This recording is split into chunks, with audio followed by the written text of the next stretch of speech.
O aplicativo do Cresce São Paulo é a principal ferramenta de acesso aos serviços e comunicação do Conselho. Faça agora o download na App Store e na Play Store. E siga nossas redes sociais no Facebook e Instagram.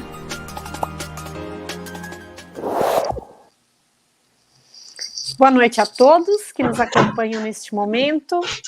Nesta noite, teremos mais uma live promovida pelo Conselho Regional de Corretores de Imóveis do Estado de São Paulo. Sejam bem-vindos à nossa programação. O tema desta noite será procedimentos do perito avaliador na figura do corretor de imóveis. O palestrante discorrerá sobre a importância do perito avaliador de imóveis, seu cadastramento, honorários periciais iniciais, complementar e final.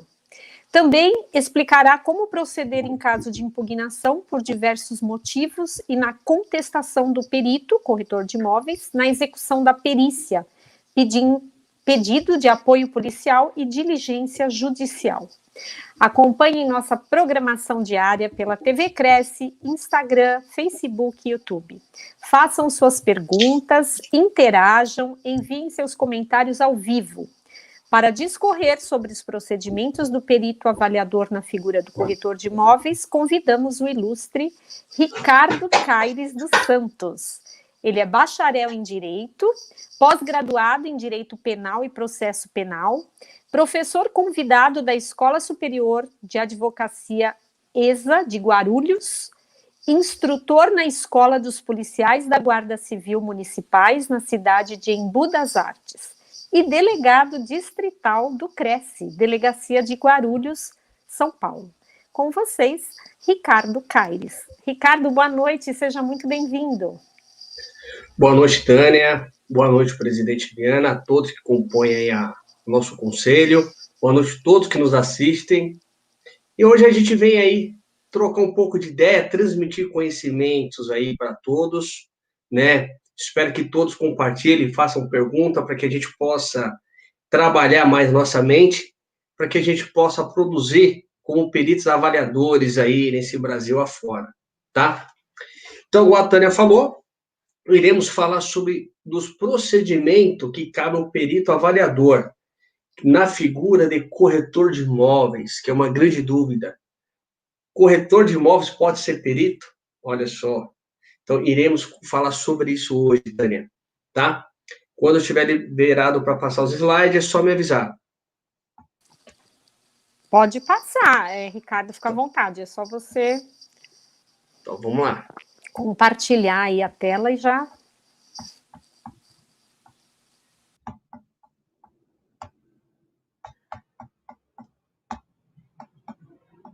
Vamos lá. Tânia, todos me veem a tela tranquilamente? Desejo um feedback, que eu não vejo vocês. Tá, por enquanto... Ricardo, você vai precisar compartilhar a tela. Isso, Tá, compartilhar a tela. Vamos lá. Compartilhar a tela.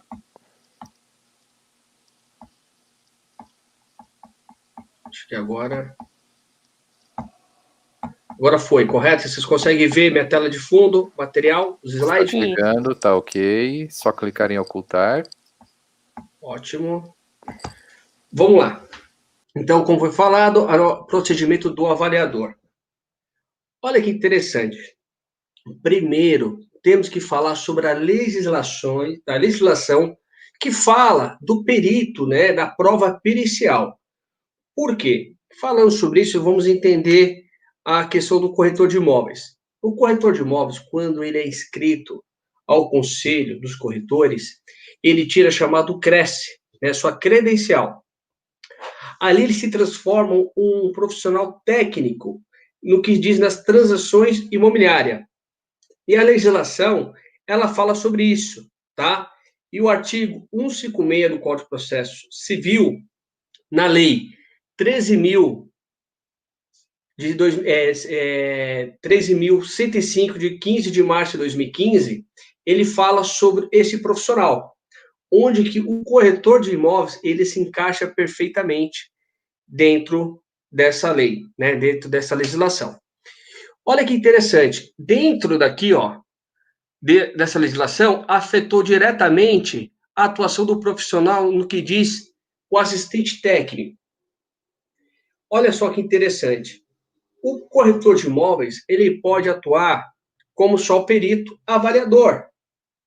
Ele não precisa ser um perito judicial. Ele pode ser um perito assistente técnico, contratado por uma das partes ou por um órgão público para dirimir uma questão, uma lide, uma controvérsia processual, tá? Então, a base nossa, corretor de imóveis, estamos aqui para que nós podemos usar o título de perito. Porque se vocês forem olharem, anote aí, o artigo 156 vai falar da figura do perito.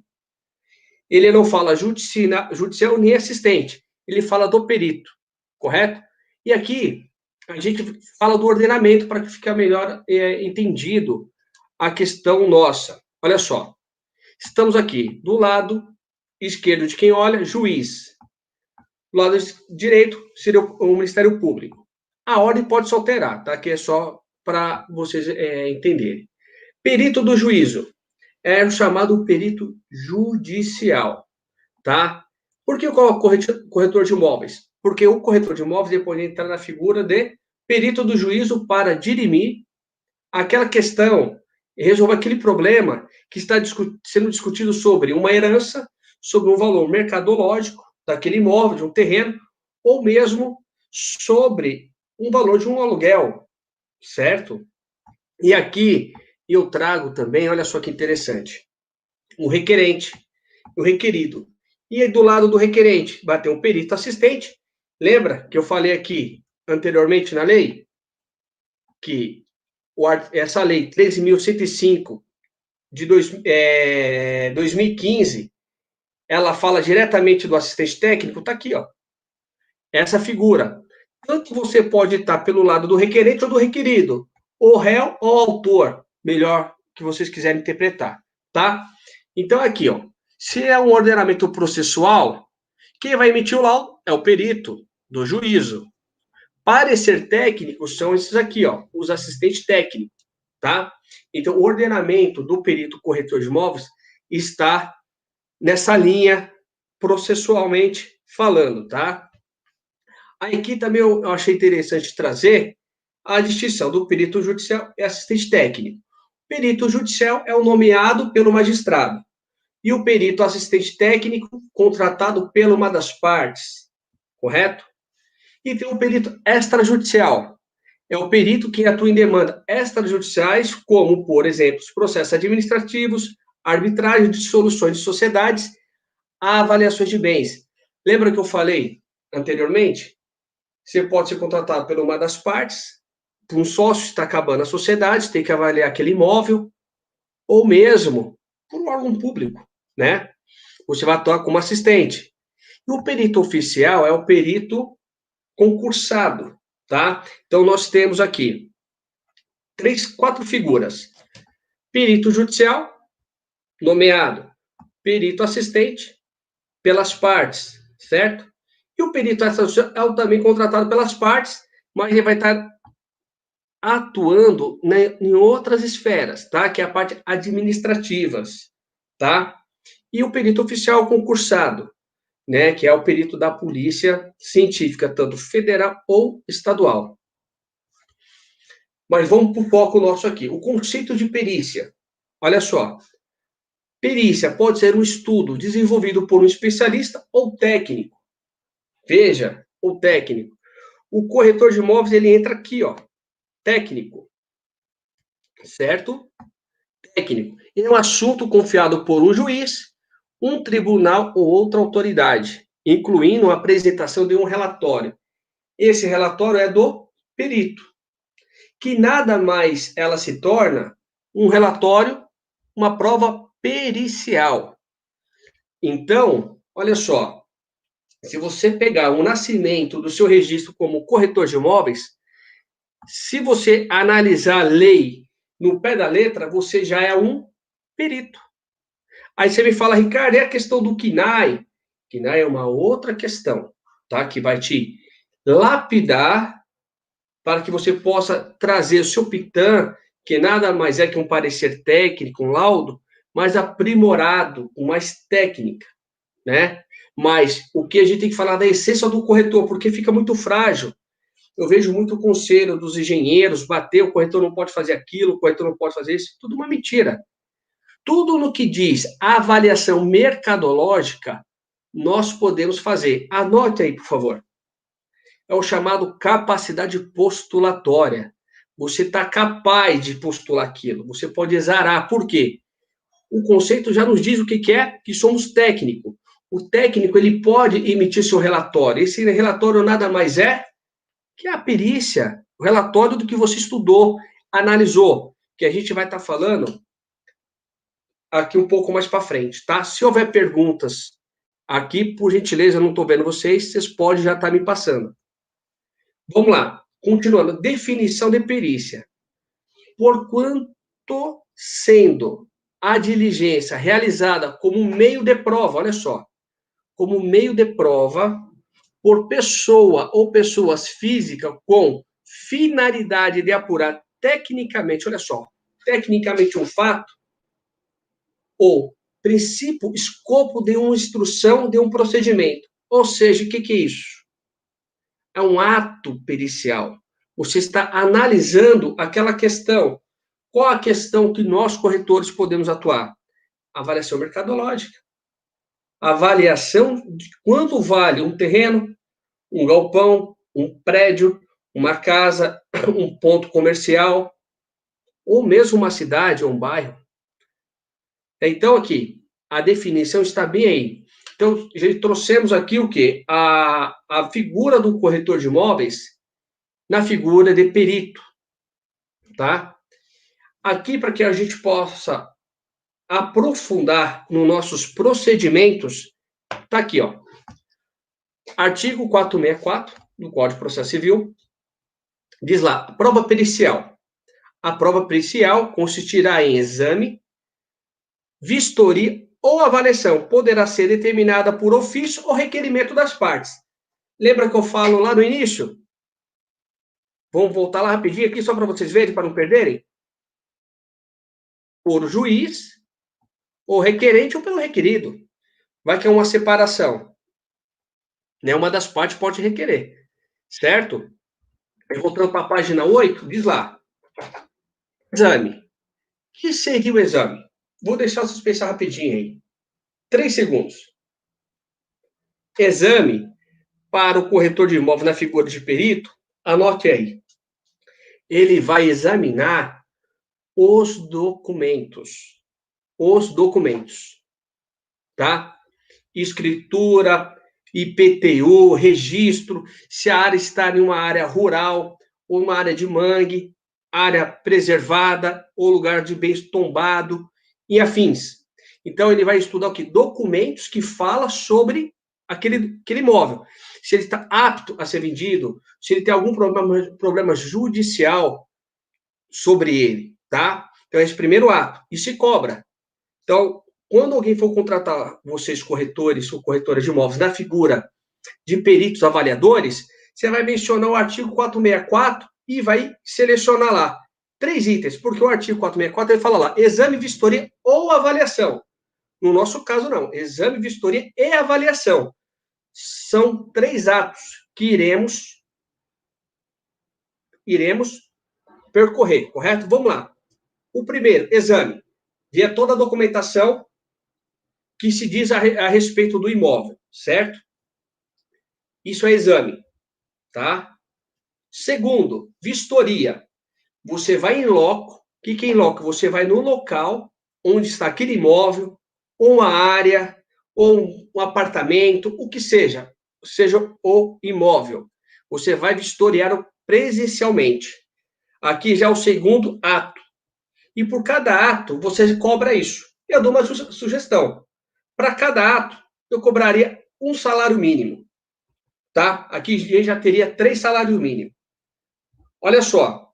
E no terceiro ponto, o que diz aqui, a avaliação. A avaliação, você vai percorrer algumas imobiliárias da região, você vai percorrer a cidade de redor, né, os bairros de redor ao imóvel, buscar o que é? Referências para comparar o imóvel avaliando, correto? Além do mais, você vai ter acesso à internet, pesquisas em banco de dados de jornais e afins. Isso que está avaliação. Então, para uma avaliação, os procedimentos iniciais está no artigo 464, que é exame, vistoria e avaliação. No artigo ele fala ou avaliação. Para nós, não. É e avaliação. Tá? Após esses 3 atos, o que vem aqui? Avaliação, né? Após esses 3 atos, vem o chamado PITAM, né? Que vocês aprendem quando vocês tiram o CNAE. Para nós, que eu sou do direito, formado em direito, né? Minha origem, eu aprendi a trabalhar no artigo 473, que é a origem do PITAM. Anote aí o artigo 473, Código de Processo Civil. Aonde que nasce tanto o laudo e o parecer técnico. Eu fiz esses 3 atos, exame, vistoria e avaliação, agora eu posso montar meu laudo. Então, aqui eu tenho 3 honorários, que eu falei para vocês, 3 honorários, certo? Exame, vistoria e avaliação. E eu posso estimar aqui, 3 salários mínimos. Aqui me daria R$ 3.150. Um imóvel que me vale R$500 mil, e eu posso colocar aqui numa média R$15 mil o laudo. Então, tenho lá 4 atos. Exame, vistoria e avaliação. No final, o que é? Emissão do laudo ou parecer técnico. Muitos em grupos que eu vejo, eles esquecem que o PITAM nada mais que é um laudo. Que o PITAM, ele nasce no artigo 473, porque é ali que está a estrutura que deva ser redigido um laudo. Tá? Então, aqui, tenho 4 atos para o procedimento de uma perícia, tá? Que é o exame, a vistoria e a avaliação. Por último, eu já vou ter meu laudo. Então, vocês corretoras de imóveis, corretores que têm vontade de estar atuando e não sabem cobrar os honorários, o artigo 464, ele é um excelente direcionador para que a gente possa cobrar, porque a gente tem a base para isso, que tem os atos periciais a ser cumprido. Então, tem o exame, que são as documentações, a vistoria é do imóvel, a avaliação é no geral, tanto do imóvel e dos documentos. Você vai exarar depois, se reunindo esses 3 elementos, o seu parecer técnico, né? Para que não tenha discussões, vai no artigo 473, você vai ter a estrutura, como montar o seu laudo, seu parecer técnico, e muitos que falam para nós são o chamado PITAM, né? O seu parecer técnico imobiliário. Ok? Então, até essa parte aqui, tá ok? Tem alguma pergunta já aí no chat, o WhatsApp? Estão me mandando o meu, mas aqui eu não respondo. Só respondo se vem do Cresce. Posso mudar a tela? Existe alguma, já que você está falando dos honorários, existe uma tabela de honorários regulatória? Boa pergunta. Tem sim. O próprio Conselho dos Corretores de Imóveis, ele tem a base para que você possa ter a sua margem para fazer seus honorários periciais, tá? Estimá-la ali. O próprio Cresce tem a tabela ali a ser seguido. Tá? Ok? Pode prosseguir? Vamos lá. Quais são as ações básicas para uma avaliação de imóveis eficaz? Olha só, a preocupação desse trabalho que eu estou trazendo aqui para vocês são as demandas que chegam para mim no meu escritório, no meu e-mail. São as perguntas frequentes. Então, eu achei mais que justo montar uma palestra sobre isso para que vocês possam depois estar olhando e produzir o trabalho de vocês. Quais são as ações básicas para uma avaliação de imóveis? Vamos lá. Ações básicas para uma avaliação. Finalidade, objetivo e prazo. Análise da documentação, lembra dos exames? Vistoria do imóvel, lembra? O terceiro ato aqui está aqui, ó. Na vistoria do imóvel, conforme diz o artigo 464, vou voltar aqui, ó. Olha só que interessante. Eu falo da coleta de dados, diagnóstico do mercado, escolha da metodologia e tratamento dos dados. E o resultado final, que é nada mais é o relatório, o laudo, né? Então, aqui, ó, quais são as ações básicas? Está aqui. Análise da documentação, vistoria do imóvel.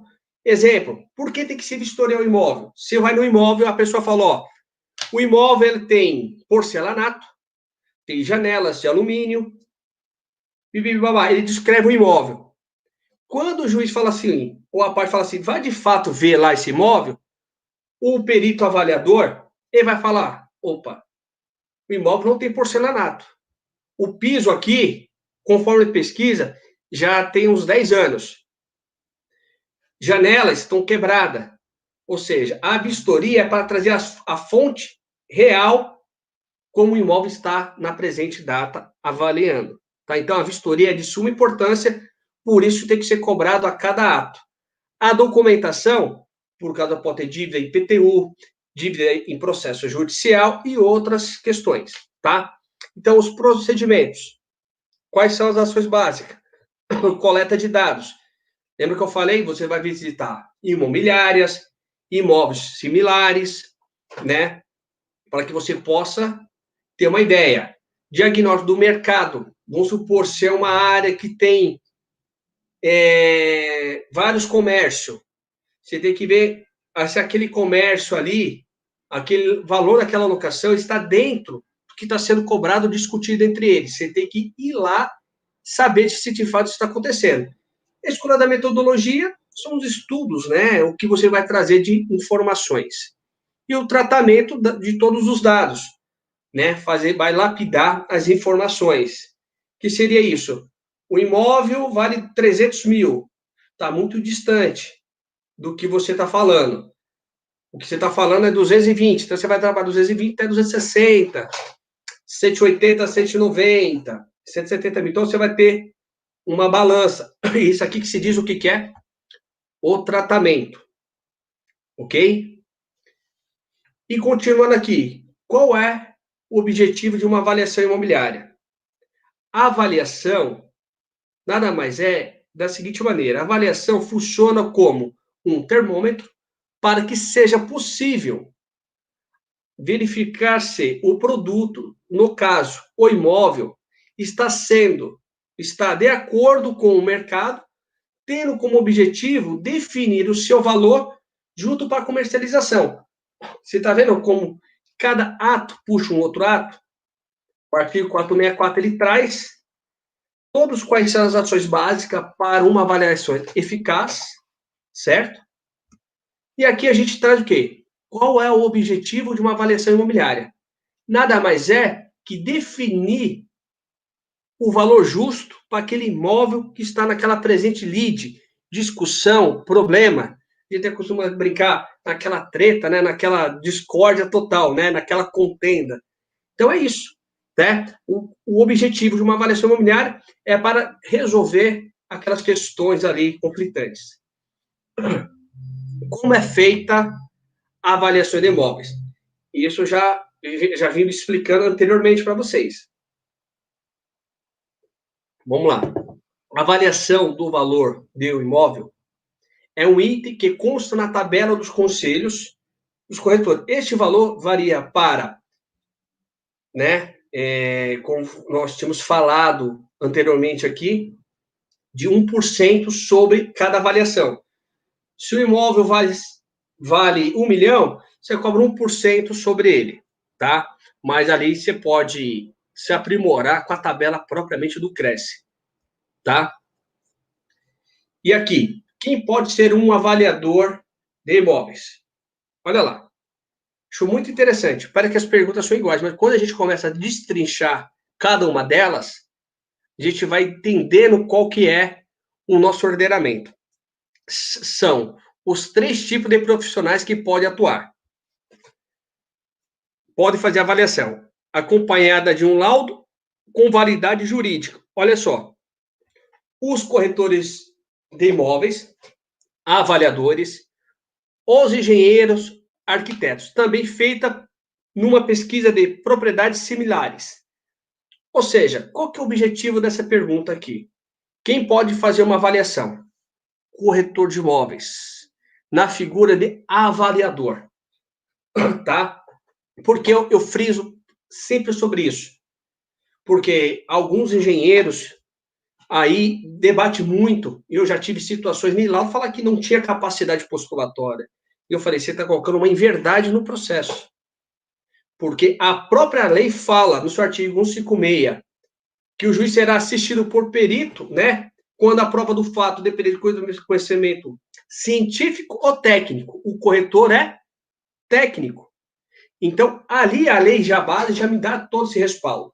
E conforme a gente já traz o estudo aqui nesse andamento, fica claro e evidente que nós podemos laudar tanto judicialmente, tanto extrajudicialmente, tanto como assistente técnico para contratado de uma das partes dentro de um processo. Porque olha só que interessante. Anote isso daí. As pessoas confundem o extrajudicial com o assistente técnico. Olha só, tem uma diferença aí muito grande. O perito assistente, ele é assistente dentro de um processo judicial. O extrajudicial, ele antecede o processo. Anote isso aí. Eu participei de alguns grupos do WhatsApp, isso aí porque vi algumas coisas ali que faz a gente desaprender o que a gente aprendeu no nosso Conselho dos Corretores. Então, vamos lá. Perito judicial aqui é nomeado. E o outro, né, o corretor de imóveis, ele, na figura de assistente técnico, ele se torna o quê? Assistente técnico dentro do processo.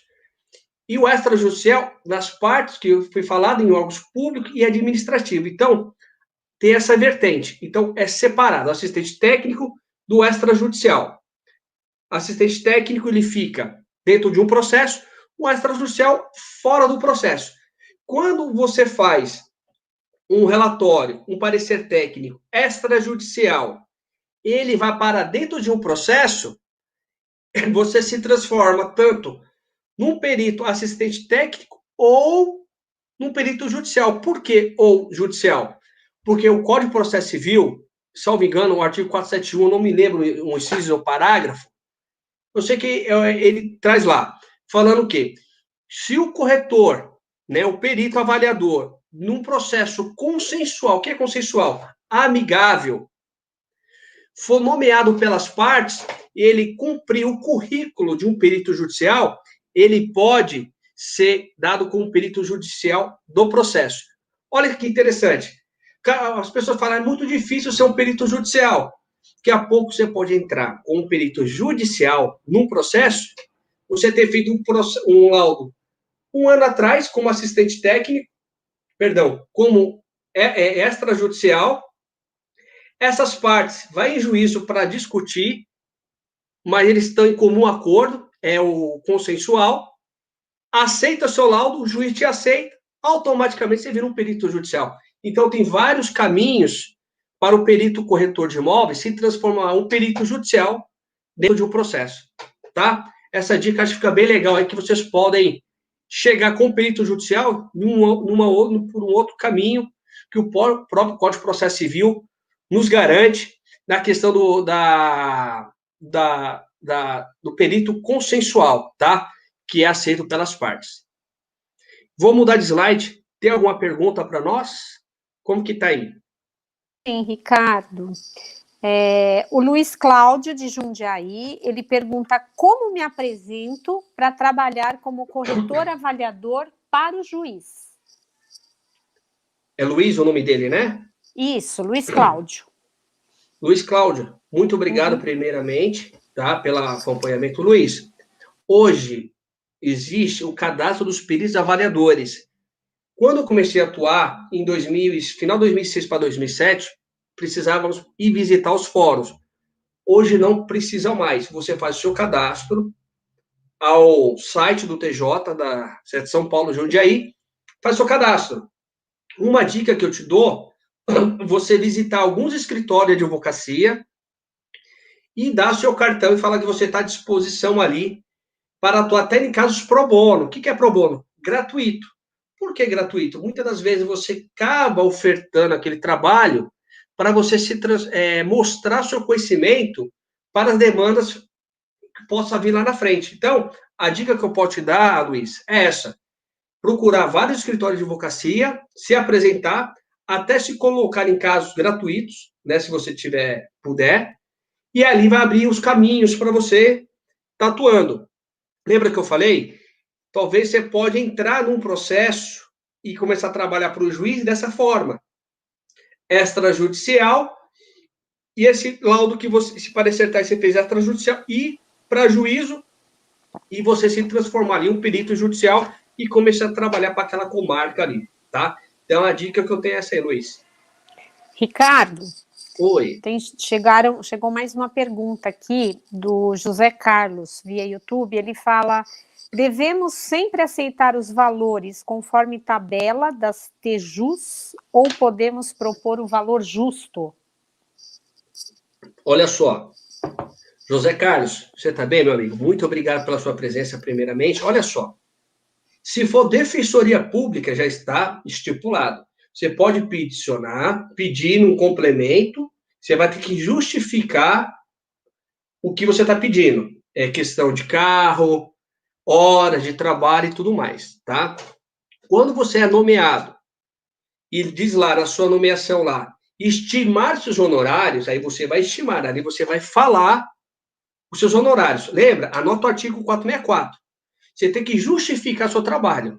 O artigo 464 vai falar o quê? Exame você tem que fazer, vistoria e avaliação. Não ou avaliação, e avaliação. São 3 atos. Para o final você emitir seu parecer.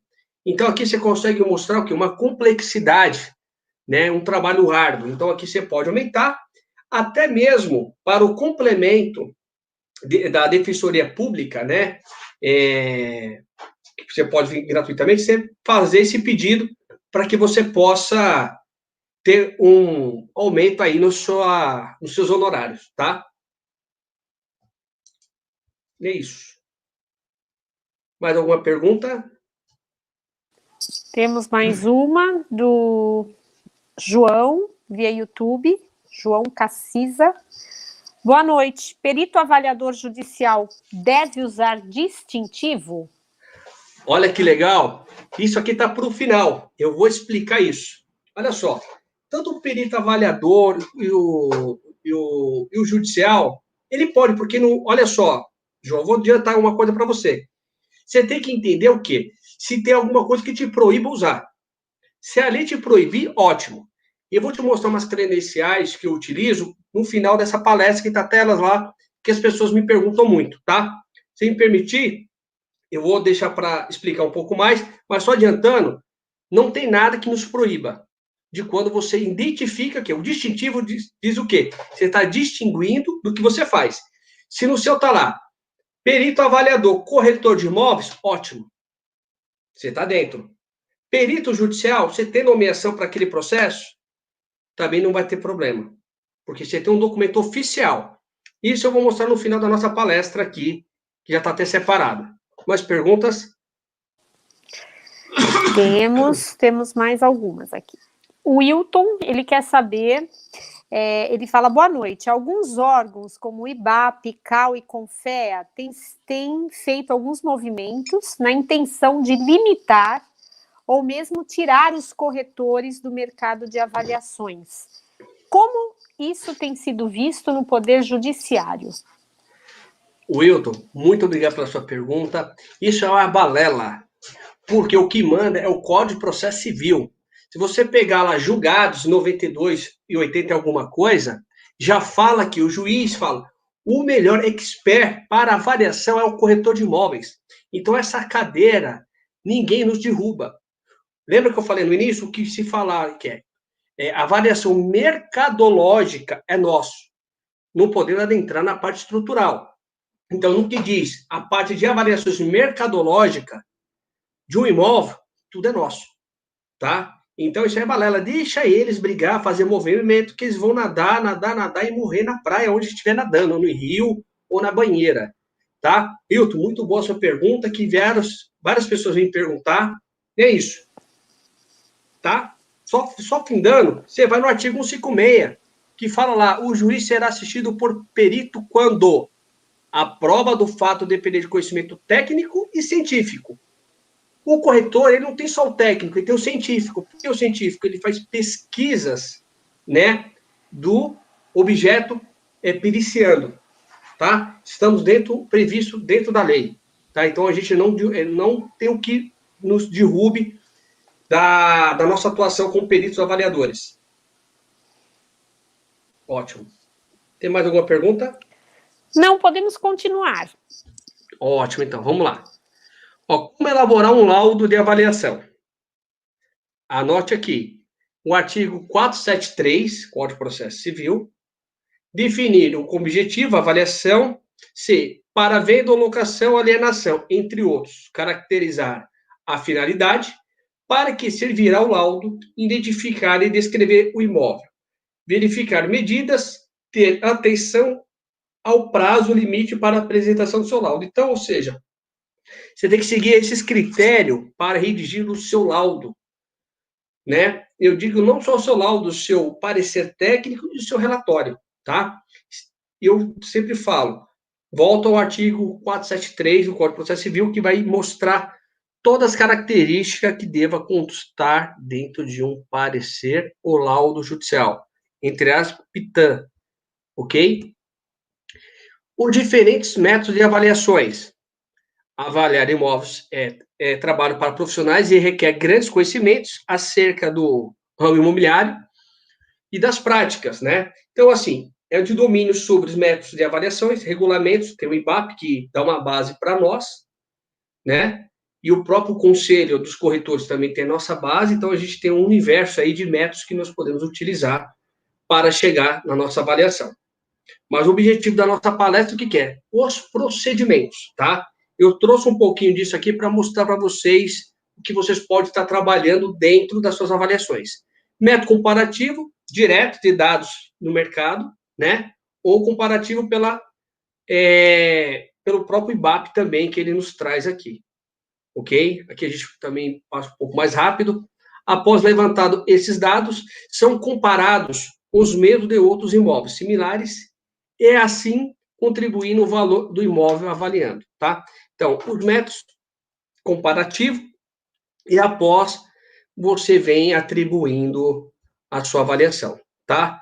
O outro método que eu achei interessante de trazer para vocês é o método involutivo, né? Baseado em modelos de estudos, nos quais são projetados os empreendimentos, tá? Então, assim, métodos involutivos está sujeito a um alto grau de subjetividade e são elevados em considerações, tá? Então, esses dois atos, aqui, ó, involutivo e comparativo, né? Eu acho interessante e o evolutivo vocês estudarem com mais calma, tá? Que isso aqui é só uma pincelada que as pessoas, ele entra aqui no nosso procedimento, tá? Mas isso aqui se aprofunda com mais estudo, né? Que você vai ter que entrar na ABNT, buscar o custo de reprodução e afins, assim, as benfeitorias realizadas no imóvel, tá? Então, esses dois métodos, evolutivo e involutivo, é que nos dá a base para chegar no valor real do imóvel, tá? E o método da capitalização de renda, também é chamado de método de renda, de acordo com o NB 589 da BNT, tá? Depois vocês entram lá, pesquisa isso daí, tá? Porque isso aqui traz nossos procedimentos para você chegar no valor. Mas o PNAE, quem já fez ou vai fazer, vai aprender isso aqui profundamente. Tá? Então, aqui, qual o método de avaliação cujo valor do terreno custo, né, de reprodução e fator de comercialização? O método evolutivo determina o valor de um bem através da soma do valor do terreno e do custo da edificação. Nesse método, deve ser considerado um fator de comercialização, o qual representa a tendência de valorização do imóvel no mercado. Olha só, a gente está aqui.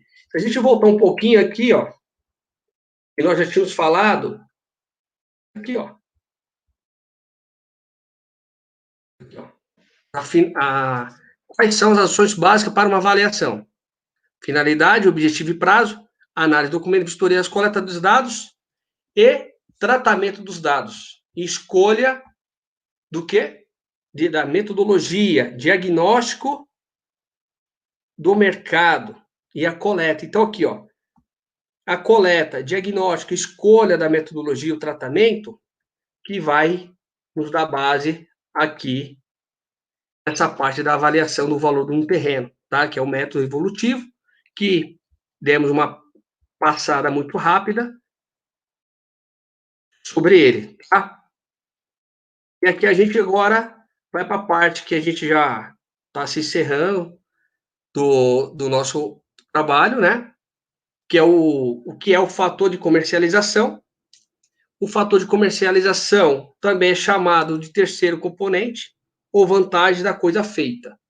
E é definido no item 3.20 da NBR, olha lá, 14.653-1/2001. Fator da comercialização, razão entre o valor de mercado de um bem e o seu custo de redição e substituição, que pode ser maior ou menor que um, ok?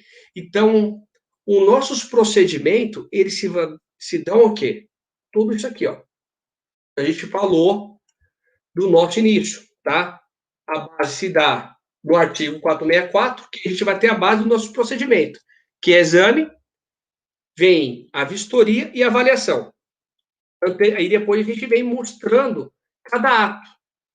O exame está aqui na análise, conforme mostramos aqui, documental, a par documentação, vistoria do imóvel, coleta de dados, né? E aqui está a avaliação que vai entrando no todo na metodologia, tratamento dos dados também, tá? Então, a gente agora vai entrar na questão das credenciais. Olha só, eu utilizo essas credenciais. Perito avaliador, e eu tenho essa que eu mandei fazer, perito avaliador, e aqui embaixo eu coloco Conselho dos Corretores de Imóveis e meu Cresce. Olha só que interessante. A gente tem que entender o que significa a palavra credenciais, tá? A credencial, você tem que ter o quê? A capacidade postulatória. O que é capacidade postulatória? Você tem que ter algum documento que comprove que você está apto a executar aquele trabalho.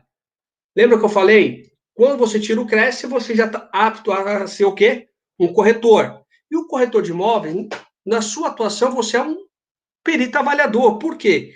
Para que alguém compre o imóvel, vai precisar da sua opinião. E não vai atrás do engenheiro.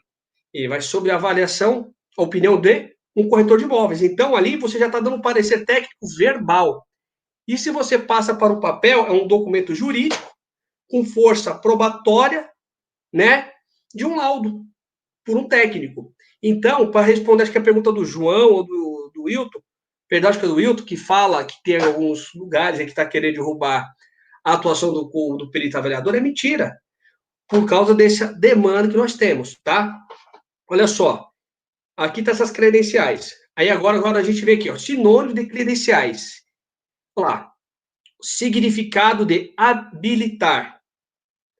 Tornar hábil, apto, capaz para alguma coisa. Habilitar alguém para desempenho de uma função. Habilitou-se para cargo. Ou seja, aqui está bem claro. É distintivo. Eu estou colocando aqui uma distinção de que eu sou um perito avaliador por um conselho do corretor de imóveis. Eu não falo que eu sou da engenharia, eu não falo que eu sou da polícia. Então, eu não cometi crime algum. E aqui não tem lei que me restrinja eu utilizar esse distintivo. Eu utilizo para todos os meus trabalhos, tanto como perito do juízo e como assistente técnico ou extrajudicial. Tá? Então, o sinal de credenciais está aí, ó. Habilitar, significado de habilitar. Tornar hábil. Por quê? Se eu sou inscrito ao Cresce, eu já poderia usar. Ah, mas eu não tenho KNAI. Pode usar, porque isso também, se eu não tenho KNAI, isso também não impede você ser um perito avaliador. Por que não? Porque a lei, o Código de Processo Civil, ele vê o técnico já habilitado para produzir o que é um relatório, uma opinião. Então, o corretor, ele falar já é uma opinião. Se ele passar para o papel, aquela opinião se transforma em um documento jurídico. Certo? Com força o quê? Pericial, prova processual. Então, por isso, é o nosso peso. Então, o Wilton, os demais que estava com dúvida, tire da cabeça esses grupos da engenharia que fala que os corretores de imóveis não podem, é tudo uma mentira. tá com base nisso, né? Base do Código de Processo Civil, só vocês vão mudar o Código de Processo Civil, que é bem difícil, tá? E sempre os engenheiros, os arquitetos, vão precisar de nós, porque é matéria multidisciplinar. Ele chega até uma determinada área que vai precisar do perito avaliador, que nada mais é o corretor de imóveis, né? E eu tenho 10 especialidades fora dessa, que eu atuo forte. É uma das habilidades, habilitações que eu mais amo, avaliação de imóveis, que eu tenho orgulho por ela. Não sei quem lembra do caso do Michel Temer, 2017, que tentou me desqualificar. E a Rede Globo, como sempre mentirosa, perdeu a força. Eu tinha qualificação e meu laudo foi afirmado aí por autoridades, né? Então é isso aí, tá? Então, pode usar credencial, os sinônimos das credenciais estão aí, né? Só que não pode usar que não tem a sua inscrição cresce. Fora isso, pode. E sempre você deixar claro o que é a sua atuação, tá? E aqui se fala, você não pode, posso aqui, é um documento que comprova, ó. Inscrito ao CRES, cadastro dos avaliadores imobiliários, KNAI, o meu, como membro voluntário, realizou de perícias e de avaliações mercadológicas aqui. Eu tenho um documento que eu provo que eu tenho a capacidade postulatória para usar esse documento. Lembra que o Hilton perguntou, o judicial? Se eu tiver a nomeação perito judicial, eu posso usar e não tem nada que me impeça. Eu já fui abordado uma vez por um policial, 2 policiais civil, e eu falei assim, se o senhor está tendo tanta dúvida, me leva preso. Que lá a gente vai conversar, na delegacia e depois para o fórum. E depois vocês vão para a corregedoria da polícia. Um lá, acho que era instruído, tinha formação em direito, devolveu. Esse é o procedimento, tá? O que a gente vê aí, as pessoas querendo falar, e não sabem estudar no pé da letra. Então lá, você pega no pé da letra, sinônimos e credenciais, está aí. Torna hábil, apto, capaz, por alguma coisa, para uma coisa, habilitar alguém para um desempenho de uma profissão ou função, é habilitado por um cargo. Então, eu estou habilitado pelo meu conselho como perito avaliador de imóveis. Então, as minhas credenciais aqui, eu tenho a capacidade postulatória de utilizar. E ninguém pode pôr a mão. Se pôr a mão, vai ser processado. Tá bom? Segue a dica para vocês. Nosso bate-papo se encerra por aqui, né, que eu mostrei os procedimentos do corretor de imóveis. Se tiver dúvidas, perguntas, estou inteiramente... Temos mais uma pergunta, Ricardo, da Francis da Silva Nunes. A Francis talvez não entendeu muito bem, ela pergunta, quem pode ser perito avaliador se tratando de um corretor de imóveis? O corretor de imóveis. O corretor de imóveis, na sua inscrição, se você for estudar a lei, ele já é um perito. Por que um perito? Por quê? A lei fala, o juiz irá se consultar a um profissional quando ele for técnico ou científico. A nossa habilitação junto ao nosso conselho nos dá a capacidade de ser um técnico em transações imobiliárias. Lembra que eu falei anteriormente? Se eu falo sobre um valor de um imóvel, eu estou relatando tecnicamente que aquele imóvel vale. E para uma venda, alguma comercialização, aquilo tem um peso. E se você estudar a origem disso tudo, eu sou um perito. E se eu trago para um papel, se transforma um documento jurídico com força documental e força pericial. Tá? Então, o corretor de imóveis, na sua essência, com o seu registro junto ao conselho, você já é um perito avaliador no que diz avaliações mercadológicas, né?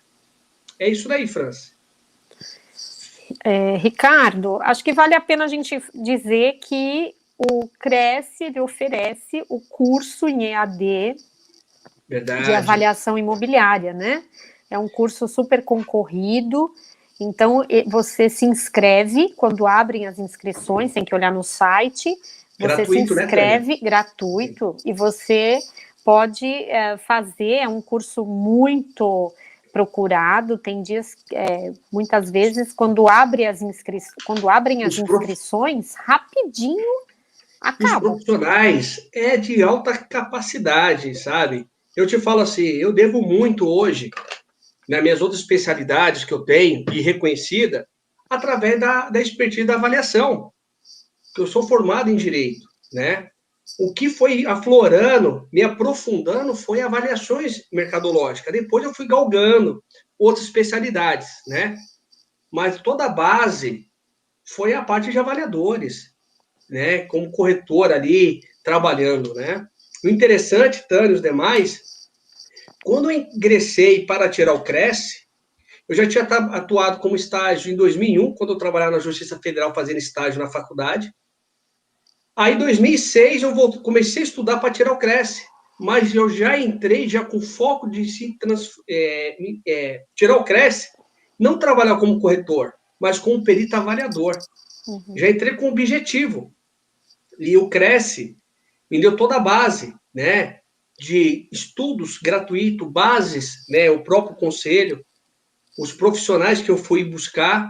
Então, é uma profissão que tem crescido muito, sólida, está prevista em lei. Esses conselhos paralelos aí que, fora o Cresce, ONG, que for, não dê ouvido, que são tudo umas mentiras, porque estamos previstos legalmente dentro do Código de Processo Civil, né?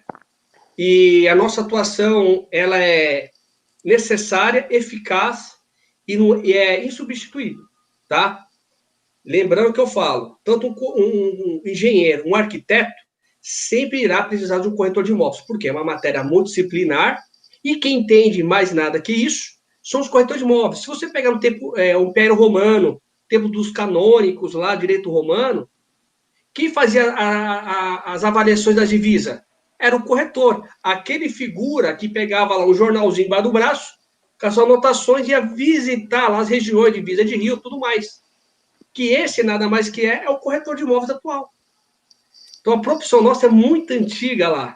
Então, cabe aí nós, né, estudar, porque hoje eu tenho um carinho muito grande pelo meu conselho e dou o meu tempo para isso, para derrubar essas mentiras desses conselhos aí, de pessoas que não têm base jurídica nenhuma e quer falar de lei que não sabe, tá? Então, fiquem tranquilos, quem é corretor já tem a capacidade postulatória como perito avaliador, quer se aprimorar, o próprio conselho tem o CNAE, outros cursos aí, próprio perito judicial, que vai lapidar o diamante que vocês são aí, tá? Muito obrigada, Ricardo. Acho que nós chegamos aí, então, ao término desta live, né? Eu que agradeço a oportunidade. Sim. E qual que é a sua última mensagem aí, então, que você deixa para os nossos internautas? Ó, a dica que eu deixo para vocês, a mensagem é o seguinte: nunca desista do teu sonho, tá? Pode tentar ofuscar, mas quem vai deixar ofuscar parar é você, tá? Então, foco é estudar. Um verdadeiro perito não para, por isso que hoje eu tenho várias especialidades e não paro de estudar. Quero cada vez ter mais, por quê? Cada expertise que eu pego numa outra matéria me lapida mais para uma outra que eu faço. E você se transforma em um profissional mais completo. Ou o inverso do que muitos falam. Ah, tem muita especialidade e não dá em nada. Mentira. Quanto mais você estuda, você se transforma melhor. E quem fala o contrário isso é mentiroso, porque não estudou. Se ele estudar, ele vai ver quanto mais ele estudar, se capacitar, ele vê que ele se transforma melhor. Então, essa é a dica aí. Estudar sempre e venha fazer parte aí do nosso grupo de peritos avaliadores pelo Conselho dos Corretores de Imóveis. Um abraço a todos, um grande abraço ao presidente e toda a equipe do Cresce, que eu tenho um carinho enorme. E obrigado, Tânia, por toda a paciência aí, ter me dado. Imagina, nós que agradecemos. Em nome da diretoria e do presidente do Crescisp, o senhor José Augusto Viana Neto, o nosso muito obrigado. Em especial, queremos agradecer ao nosso convidado de hoje, o Ricardo Caires dos Santos, que muito nos honrou aí compartilhando, né, as suas experiências, seus conhecimentos, agregando valor à profissão de corretor de imóveis e também agora de perito, né? Porque é um novo braço de negócios do corretor de imóveis, né? Posso falar uma coisa? Claro. Posso falar? Claro. Não é novo não, Tânia. É antigo. Porque pouco descobriram. Porque isso já está previsto no Código. Ó, eu só tenho 42 anos. Eu estudei no Código de Processo Civil de 1973. Ele já falava do figura do corretor de imóveis como perito avaliador mercadológico. Uhum. E antes desse código, já existia falando isso lá no tempo dos reis, o Império tempo dos direito canônico, que são os padres e tudo mais, já falam isso. Então, é agora que está se propagando com a grande gestão do presidente Viana e que toda a sua equipe, que está dando uma força ao corretor. Mas lá de trás já fala isso. Muito bem lembrado. Tá bom, mas é isso. Maravilhoso, Tânia. Ricardo, nossa gratidão, nosso carinho a você, muito sucesso, saúde, Obrigado. Paz. Esperamos Amém. você aí em outra oportunidade para brilhantar nossas lives, viu, Ricardo? Estarei sempre à disposição de vocês aqui. Obrigado, Deus abençoe a todos. Um abraço. Ó, se inscreva ao Cresce, nosso conselho. Isso. Eu queria fazer mais um convite aí a todos que amanhã teremos a nossa famosa Quarta Nobre, né? Verdade. Não estamos presencial, mas a Quarta Nobre continua aí trazendo grandes nomes. Teremos Carol Mira e o tema é Decifre e Influencie Pessoas através de perfis comportamentais. Então, não percam a nossa Quarta Nobre de amanhã às 18 horas. Muito obrigada e boa noite. Boa noite. Tchau, obrigado.